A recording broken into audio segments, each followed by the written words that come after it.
Nakuha.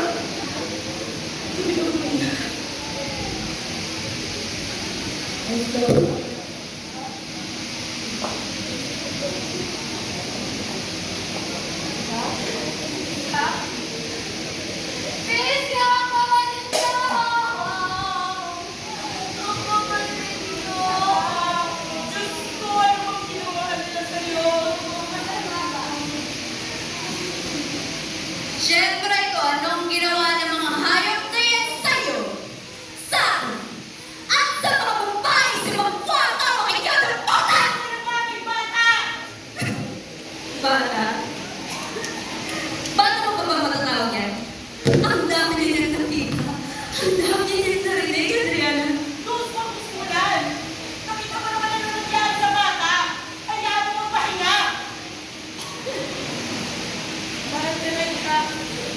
Pahinga. Alis ko na. Pahinga. Sabagay, maya-maya, babalik na rin naman sila. Kukunin na naman tayo.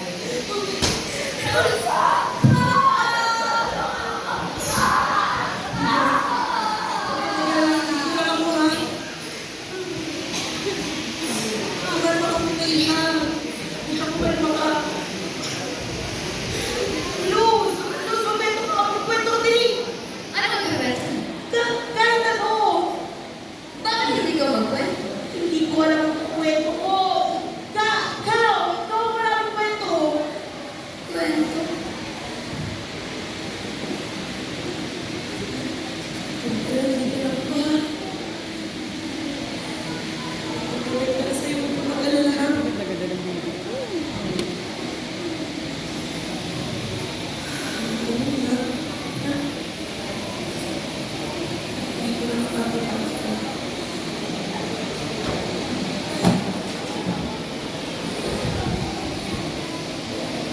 Napakaganda ng Maynila.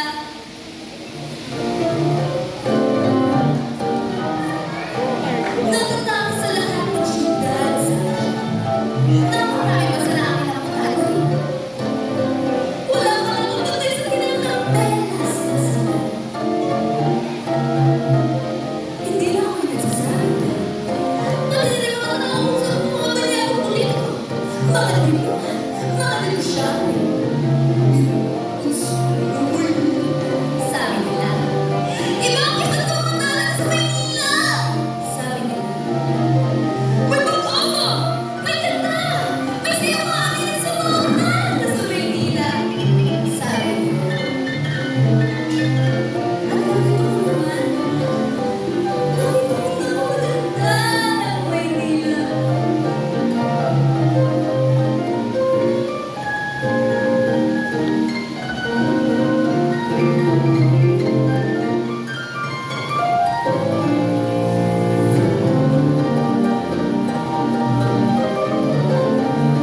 Nilibot ko na buong Kawaynilaan.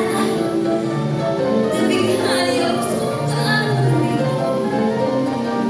Wala lang kung paano sila nabighani sa mga halos kong madali. Hindi kami nabighasa, mga museo, makikita na pinagtatala ng monument sa eskwela. Mga bangko, merkado, malalasahan mo ang mga senso sa mga sulok at natin.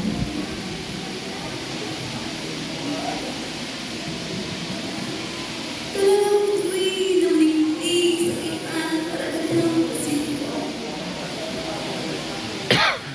Ngunit, nawala ang kinalalaman ng dumating ako.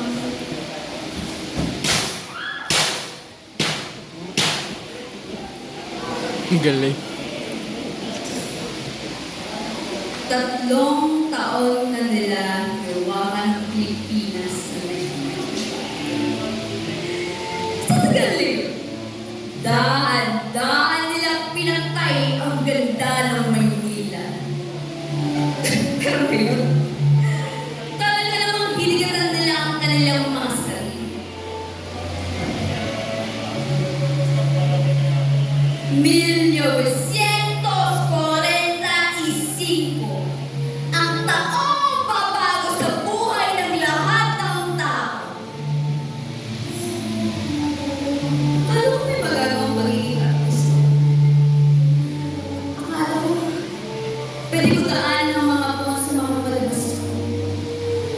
yaman at sa otoridad ko. Akala ko sapat na sa kanila na nakapagsalita ako ng unting Nihongo, ngunit hindi pala. Tulad ng ibang mga babae ng Maynila, tinapon nila ako dito sa Baby Hotel para gamitin, paglaruan, at labos naman. Pakiramdam ko, hinigap nila lahat ang ganda sa pagkatao ko. Tulad ng pagsira nila sa ganda ng Maynila. Kasi ganda ko ang Maynila. Kasi ganda ko ang Maynila.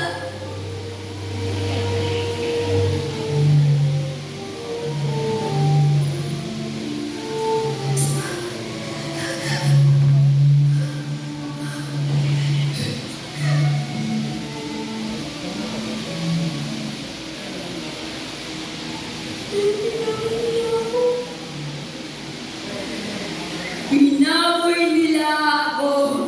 Tulad ng pagbababoy nila sa bayan ko!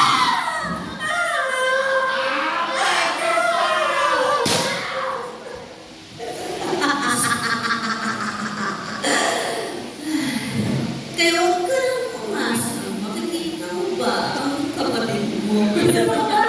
Sana mo tinatawag ng bata?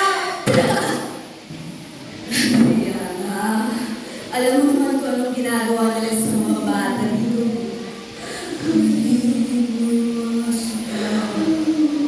Nakikita mo yung mga hinahagis nila sa bintana. Hindi! Buhala ako na yan! Masama sa kanya! Buhala ako na yan! Masama sa'yo!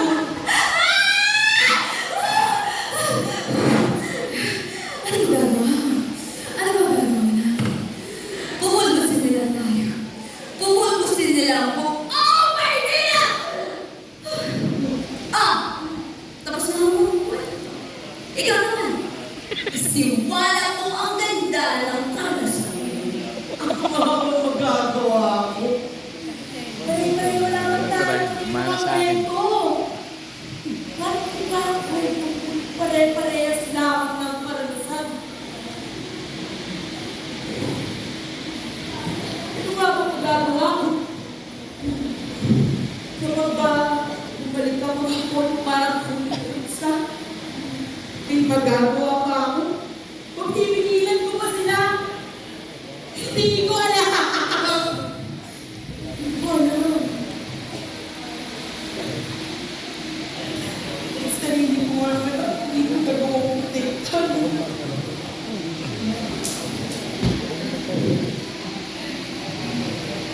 Hindi ako nagdoon na bumulong sa Panginoon. Bigyan ako ng alam. Bawat isa sa umaga sa gabi. Tinatawag ko sa kanya. Pagdating ko sa sinabi ko. Ilang beses ako sumubok. Saan simbahan. Sumayaw pa ako sa uwan ko. Para matunayan ang pag-iskulan ko.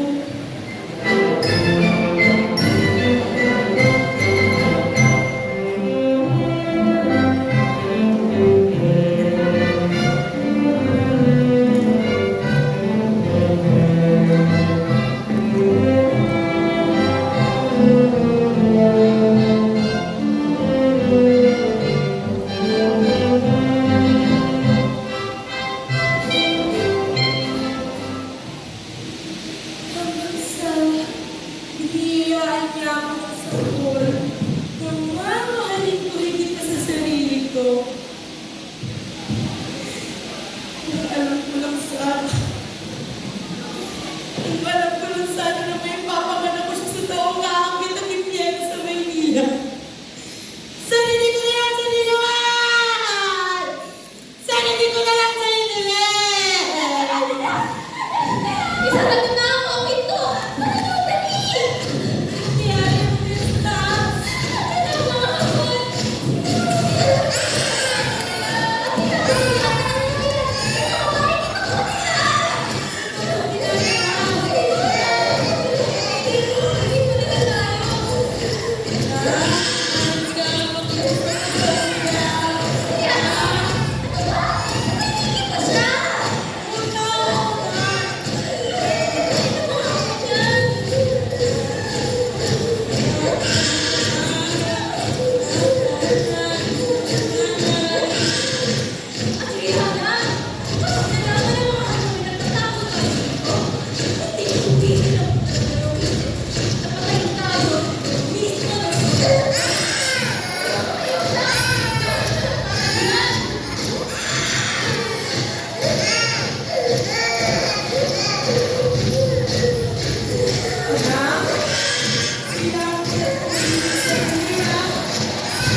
character eh.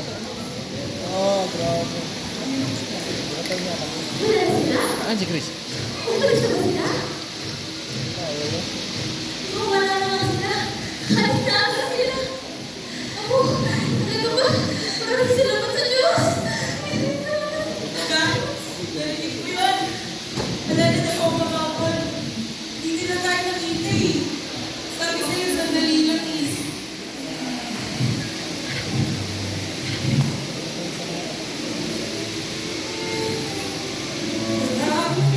Nakakagigil.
Hindi ko hayaan na magaling sa mga bata.